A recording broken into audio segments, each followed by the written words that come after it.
BJP to contest BTC election solo.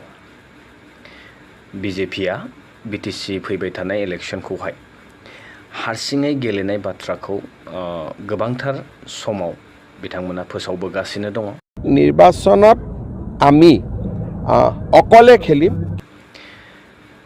दायो UPPLनि थाखाय आं मोनसेल' खोथा आंनि गोसोआवहाय दासिमबो बा गोबांथार नोंथांमोनाबो बेखौ सानगासिनो दं। BJPआ दिनै गोबांथार बिथांमोननि दैदेनगिरिफोरा आफादगिरिनिफ्राय लानानै दिनै सासे चिफ मिनिस्टार बिथां आरो बिदिनो गोबां दैदेनगिरिफोरा फोसावगासिनो। नाथाय UPPLनि बेलायावहाय बिथांमोना दिनै हारसिङै इलेक्शन कन्टेस्ट खालामगोन ना खालामा नैबे सोंथिनि फारसे बिथांमोना बेनि स्पष्ट खोथाखौहाय फोरमायनो हायाखै बा फोसावनो हायाखै। बे बिथिङाव आं मोनसेल' बाथ्रा बुंनो सानगोन, UPPL पार्टीनि थाखाय बे मोनसे अपशन नंला, इट्स ए चॉइस। हारसिं गेलेगोन होननाय बाथ्राया दा बिथांमोननि थाखाय बे अपशन गैला, बेयो अलरेडि मोनसे चॉइस जाना फैबाय। बे चॉइसआ मोनसेयानोसै जे हारसिं गेलेया होनब्लाबो गेलेनांगोन। बेलाफारसेथिं BPFआ गोबाव समनिफ्रायनो गोबाव सम सिगांनिफ्राय बुंगासिनो दङ, फोसावगासिनो दङ। साफ्रोमबो दैदेनगिरि, रायजोफोर, सापर्टार्सफोर बिथांमोननिया हारसिङै गेलेनांगौ आरो हारसिङै गेलेगोन नैबे बाथ्राखौहाय रोखा बिथांमोना क्लियार काट बे मोनसे मेसेजखा। स' बेवहाय आंहा बेनि फारसे गोबांथार बुंनांगौ गैया। आरोबाव जोंहा हरै थाहैबावबाय APB alternative party of Bodoland. नैबेनि फारसे कमेन्ट होनांगौनि गोनांथिया दङ होननानै आं सानाखै। आं बेखौ नोंथांमोननो माखासे पइन्टजोंहाय एसे रिलेट खालामनानै भिडिअनि गेजेराव फोरमायलांगोन। खुलुमबाय रायजो राजा नोंथांमोन, दिनैनि नैबे भिडिअआवहाय बयखौबो आंनि गोसो गोरबोजोंहाय बरायनाय थाग्रोबाय। नोंथांमोना इन्ट्र' जा नुदों बेफोरबायदिनो माखासे फैगौ BTC बिसायख'थिनि सोमोन्दै गोबां आपडेट्स फैगासिनो दङ, नोंथांमोना बेखौ नायगासिनोबो दङ।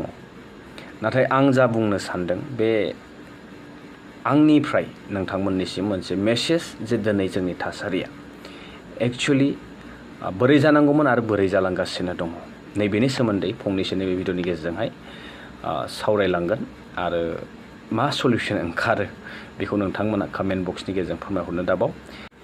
नोंथांमोनाथ' नुगासिनो दङ BJPआ हारसिङै इलेक्शन गेलेनायनि खौरांखौ फोसावगासिनो। बिथांमोना बुंदों जोङो आगोलबो हारसिङैनो गेलेदोंमोन आरो नैबे फैबाय थानाय समावबो हारसिङैनो गेलेगोन। কিন্তু এইটো নহয় যে আমি গোটেইকেইটা সিটতে খেলিম। যিমানটা সিটত আমাৰ শক্তি আছে সিমান সিটত আমি খেলিম। তাত 40টা সিট, 40টাৰ কিমানটা সিটত আমাৰ শক্তি আছে আমি 15 তাৰিখে মিটিং কৰিম। আমি সিদ্ধান্ত ল'ম, আমি ধৰি ল'লো যে আমাৰ শক্তি 20টাত আছে, তেতিয়া আমি 20টাত খেলিম। বাকি 20টাত আমি আন বিশেষকৈ আমাৰ NDAৰ সমৰ্থনত আছে, প্ৰমোদ বড়ো ডাঙৰীয়াৰ দল আছে, আমি নৈতিক সমৰ্থন দি দিম য'ত আমি কণ্টেষ্ট নকৰোঁ। কিন্তু প্ৰথম আমি চাব খুজিছোঁ যে আমি আমাৰ সংগঠনৰ বলত আমি কিমান কণ্টেষ্ট কৰিব পাৰিম। মিত্ৰতাটো এনেকেই থাকে আমাৰ, যোৱাবাৰো তেনেকেই মিত্ৰতা হৈছে। এতিয়াও AGPৰ লগত 2-4টা সিটত আমি বন্ধুত্বপূৰ্ণ, আমি তেনেকেই ইলেকশ্যন খেলোঁ। আমাৰ ইলেকশ্যনৰ এইবাৰৰ কোনো নতুন কথা নহয়, প্ৰত্যেকবাৰে BJP বেলেগে বেলেগে খেলে, ইলেকশ্যনৰ পিছত একেলগে হয়, এইটোৱে নিয়ম। যোৱাবাৰো আমি তেনেকৈ খেলিছোঁ। एलायन्सनि बेलायावहाय बिथांमोना फोरमायो एलायन्सआ जों आवगोलो जेरै खालामदोंमोन बिसायख'थिनि उनाव जोङो सोरखौ लागोन सोरखौ लाया, बे एलायन्सआवहाय बिथांमोना बेखौ थिग खालामगोन। बेथ' स्पष्ट खोथा।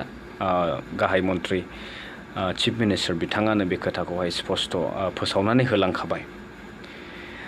दायो रायजोफोर, खोथाया बेसो जे जोंनि गेजेराव दिनै BPF, UPPL, APB थोंजोङै जोङो मोनथाम दोलोनि गेजेरावहाय माबा नङा माबा मोनसे गावनि इसिङारि मोनसे खहा जानायखौहाय थोंजोङै जोङो नुहुरखायो।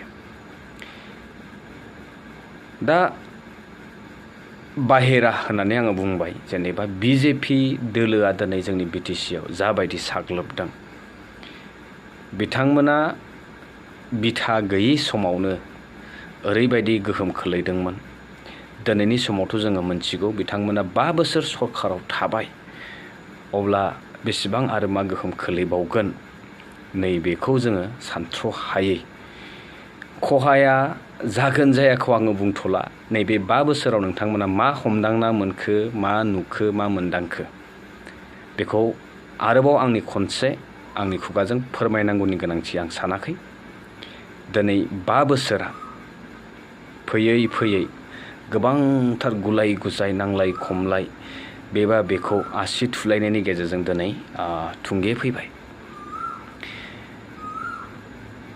दिनै थोरसि खालाय जाखोन्दा खालायखौल' जोङो बयबो सुस्रागासिनो दं बे खोथाखौबो जोङो नासयनानै दोननो हानाय नङा नुस'नि बायदि बा बेनि बागै जोङो मोनथियै बायदि सिरि थायोब्ला खिन्थु फैबाय थानाय समा जोंनि थाखाय खैफोदल' नङा जोबस्रांलांनो हागौ जोंनि गेजेरावहाय जोंनि अस्तित्व जोंनि जे सिनायथि जोंनि जे जाखिनि दिनै जोङो रंजा बाजा जि मोनोब्लाबो जाखिनि दङ बेजोंहाय जोङो दिनैनि समावहाय बुंनो हायो आं सासे बर' होननानैहाय नाथाय फैबाय थानाय समावहाय बे सिनारियाव कमप्लिटलि चेन्ज जागोन आरो जाबोगासिनो दङ आरो नैबेनि फारसे जोंनि दैदेनगिरिफ्रा मोनथिया नङा बिथांमोना मोनथियो नाथाय खोथाया बेसो माबे जिनिसखौ लुबैनानै माबे जिनिसखौ हास्थायनायनि गेजेरजों बिथांमोना बेफोरबायदि गुलुं गुजुं थासारिखौहाय सोमजिनायखौ नुनानैबो बबेहाय आन्दायनानै दं खोथाया बेसो दा रायजोफोरा बुंगोन हाजासे बुंगासिनोबो दङ फोरमायगासिनो दङ गावनि दुखु दाहा हारिनि खैफोद अलखद समयसाफोरखौ लानानै सोरबा अर्गेनाइजेसन हिसाबै बुंदों सोरबा बेक्तिगत हिसाबै बुंदों नाथाय सलिउसना मा जियानो हक मोनसे पइन्ट रायजोफोर बिजेपिआ बुंदों जेरावहाय गोहोआ रासिन बेवहाय बिथांमोना केन्डिडेटखौ होगोन माने 40टा समस्ति जोंना ओरैनो बर्तमान दङ बेवहाय 20 जन बा बेनिख्रुइ बांसिनबो जानो हानाय बा खमसिनबो जानो हानाय बेफोरबायदि बाथ्राखौ बुंदों अब्ला दिनैनि समाव जितु एलायन्सआव बिथांमोना जे सरकार सोलिगासिनो दङ जोंनि बर'नि भटार्सआ फेक्टर खालामबावगोन ना बावा बेखौबो नोजोर होनांगोन स' बेफोरो एक्चुअलि मानि फारसे इसारा होदों होननानै बुङोब्ला मोनसे खोथा बुंनाय दङ एक उंगली में नाचाऊंगा ना आसि थाइसेयावनो मोसाहोगोन दा बेफोरबायदि साहसखौहाय सोर खालामनो हायो जाया बेकग्राउन्डआ जोबोद स्ट्रं बिथांमोननि बिथा बिथांमोननि फाउन्डेसना जोबोद गोख्रों बा गोरा दिनै जों नुदों बिजेपि हान्जानि जि फाउन्डेसना जोबोद स्ट्रं बिथांमोना हाखु दाखु खालामाखै गोबां स्ट्रेटेजिनि गेजेरजों नैबे थासारिसिम बिथांमोना मोनफैदों होननो हायो दिनै जोङो नुयो इउपिपिएल पार्टिया नंगौ गोबां स्ट्रागलनि गेजेरजोंहाय दिनै एटलिस्ट एलायन्सब्लाबो गभर्नमेन्टखौहाय दाफैनो हादों दिनैनि समाव बे इजि नङा सार्भाइभ खालामनो थाखाय बिथांमोना जुजिथाबनानैहाय नैबे पर्यायसिम फैदों नो डाउट एबसुलुट मेजरिटि मोननो हायाखैब्लाबो गोबां पलिसिसनि गेजेरजों बिथांमोना नैबेखिनि गोहोखौ मोनबाय नाथाय खोथाया नैबेसो बिथांमोना एलायन्सआव दङमोनब्लाबो सेकेन्ड लार्जेस्ट पार्टि हिसाबै दिनै एलायन्सआवहाय बिजेपिजों सरकारखौ दादोंमोन बे हिसाबै सिएमनि पस्ट बा गोबांथार एग्जिकिउटिभ मेम्बार्सफोरनि बिबानखौहाय मोनदों नाथाय पार्टि लेभेलाव दिनै इउपिपिएलआ बिटिसि हिसाबै गोबां गोहोम खोलैनो हादोंना हायाखै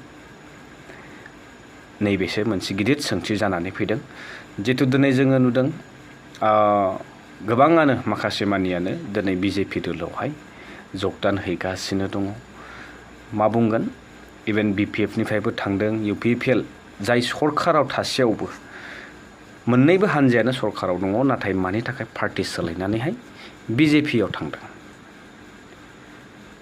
दिनै अब्ला मोनसे पइन्टआ स्पष्ट फैयो दिनै बिटिसि खुंथायनि गोहोआ थारैनो बिटिसिनि आखायाव गैमारा नामा दा बेफोरबायदि गोबांथार साननाय दङ रायजोफोरनावहाय नैबेनि फिननायखौहाय निश्चय नैबे बिसायख'थिनि गेजेरजों रायजोफोरा गोसोआव साननानै दङ आरो बेनि फिननायखौ होगोन आं बुंनांगौनि बाथ्रा गैया जाय सरकाराव दङ गैया बिथांमोनाबो बेफोर खोथाखौ स्पष्ट मोनथिजोबखागौ आं ओरैनो मोनसे गोसोआव साननाय फैदों थांनाय बिसायख'थियाव जोङो स्पष्टयै नुदोंमोन बिजेपि पार्टिया 20टा समष्टियावहाय कन्टेस्ट खालामदोंमोन बेवहाय 9टा समष्टिखौहाय दखल खालामनो हादोंमोन अब्ला जोङो लाकि इनाफ बुंनांगोन जे दिनैनि समाव बिथांमोना आरोबाव फिन खनसे 40टा बा 40टा समष्टियाव बिजाथि फोसावजोबा होननानै बिथांमोना फोरमायो अब्ला बिथांमोना क्लियार काट मोनसे मेसेज हरदों जाखिनि केन्डिडेट बिथांमोना फोसावगोन बे मोनसे गावसोरनि स्ट्रं होल्ड थानाय एरिया पजिशनखौ नायनानै बिथांमोना होगोन माने रोखा जे बिथांमोना बेखिनि एटलिस्ट जाखिनि बिजाथि फोसावगोन बेवहाय 70 to 80% मिनिमाम बिथांमोना बेखौ देरहानायनि जोबोद सेस्था खालामगोन आरो देरहालांनोबो हानाय अब्ला बाखि थाहैबाय 20टा समष्टि जोंनि बिपिएफ इउपिपिएल एपिबिआ मा खालामगोन थोंजोङै जोङो पिक्चारखौ नुहुरो जे बे मोनसे आरोबाव फिन खनसे 2026 मायथाइयावहाय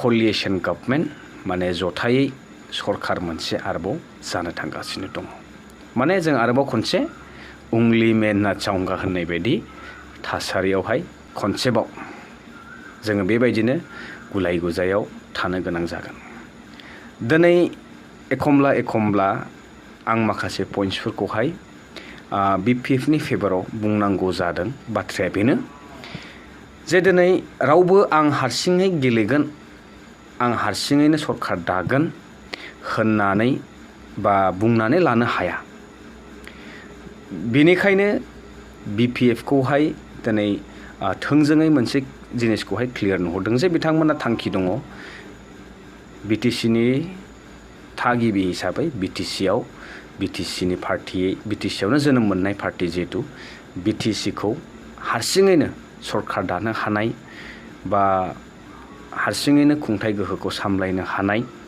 नै बेफोरबायदि दिनै बुंग्रा दंसै होनना बुङोब्ला बिपिएफ पार्टि जेननाय देरहानाया आलादा खोथा नाथाय मोनसे गावनि जायगाखौ रैखाथि होनांगौनि थाखाय जुदि हारसिङैनो अबेबा मोनसे पार्टिया एबसल्युट मेजरिटि मोननो हायोब्ला बे कलिएशन गभर्नमेन्टनिख्रुइ साबसिन जायो होननानै आं सानो जिहेतु मोनसे कन्फिडेन्ट लेभेला बिल्डआप जायो माखासे गोब्राब डिसिजन्सफोरखौहाय थोंजोङै लानो हायो डिसाइड खालामनो हायो नोंनि ओनसोलनि जौगानायनि थाखाय नोंनि ओनसोलनि थागिबि रायजो राजाफोरनि थाखाय आरो दिनै जाबायदि जोङो थासारिखौ नुदों जाबायदि जोंनि बिटिसिनि पिक्चार जोंनो एबसल्युट मेजरिटि पार्टि देरहालांनाय आरो सरकार दानाय नैबेखौ जोबोद गोनांथार होननानै आं सानो जिहेतु गोबांथार डिसिजन्सफोरखौ जोङो नैबे 5 बोसोराव नुबाय जोबोद गोनो गोथो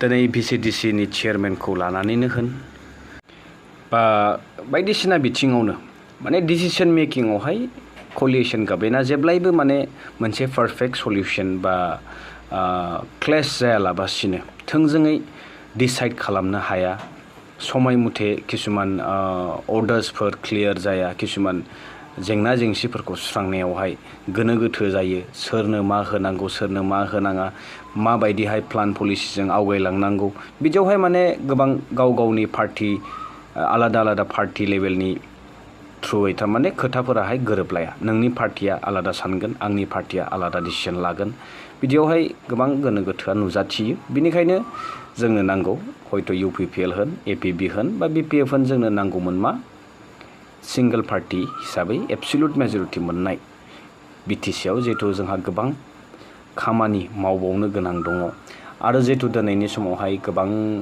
गोबाङानो बुंसोलायगासिनो दङ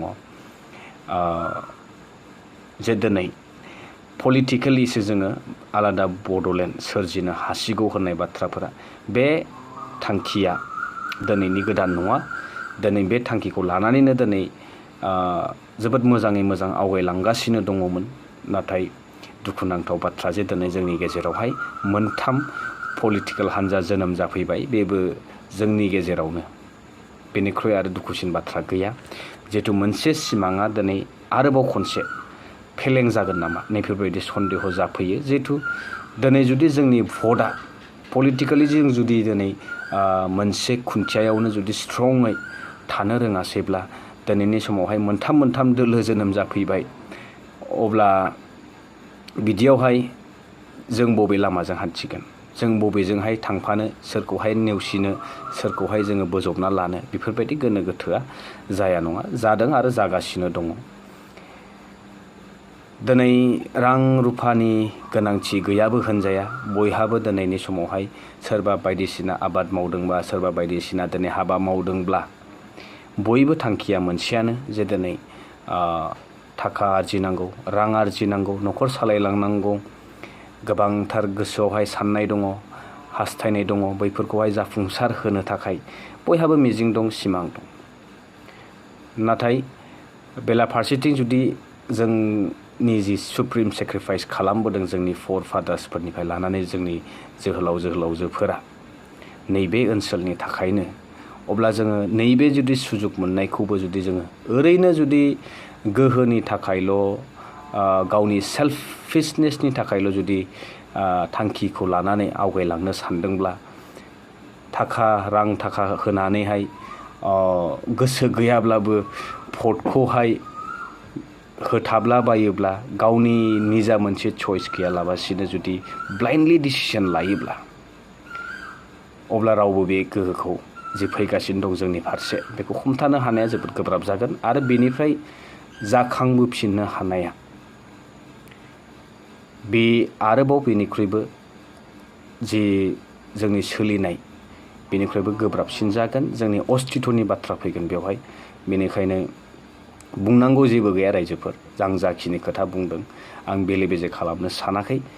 आं जोबथारनायाव बेखौनो बुंगोन जे फैबाय थानाय 2026 मायथाइयाव जा सरखार फैगोन,